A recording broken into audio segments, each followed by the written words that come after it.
Hi guys, இன்றைக்கி நீங்கள் என்ன பார்க்க போகிறீங்கன்னா, எங்கள் தோட்டத்தில் ஸ்டார் ஃப்ரூட் வச்சுருக்கோம், அதான் பார்க்க போகிறீங்க. இங்கே பாருங்கள், ஸ்டார் ஃப்ரூட் எவ்வளோ ஹைட்டாக இருக்குன்னு.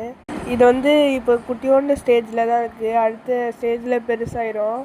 இங்கே பாருங்கள், ஜூம்லலாம் காட்டுறேன். இந்த ஸ்டார் ஃப்ரூட்டை வந்து முதல்ல குட்டியோண்டு வாங்கினோம் கடையிலேருந்து. இப்போ வந்து டக்குன்னு வந்துச்சு, ஒரு 2 வாரத்தில் இந்த ஸ்டார் ஃப்ரூட்லாம் இவ்வளோ பெருசாகிடுச்சு. எல்லா நாளும் இதுக்கு வந்து நாங்கள் டெய்லியும் உரம் வைப்போம், அதனால் கொஞ்சம் நல்லா வளரட்டுன்னு. அதுக்கப்புறம் வாழும் பழந்தோல் அது மாதிரி எல்லா இதுவும் வைப்போம். இதுக்கு வந்து நிறைய இலை வச்சுருக்கு பாருங்கள். கட்டையில் வந்து இந்த ஸ்டாண்டு மாதிரி நிற்க வச்சுருக்கோம். இப்போ வந்து நான் வந்து ஒரு இலை காட்டுறேன் பாருங்கள், எப்படி குட்டியோண்டு இலைலேருந்து பெருசாகுதுன்னு. இங்கே பாருங்கள், இதுதான் ஸ்மால் இலை, அதுலேருந்து இந்த பச்சை இலையே பெருசாகும் பாருங்கள். இந்த மாதிரி பச்சை இலை பெருசாயிரும் ஸ்மால்லேருந்து.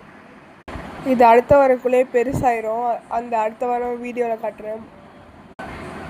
அடுத்த வீடியோவில் வேறு இது பார்ப்பேன்.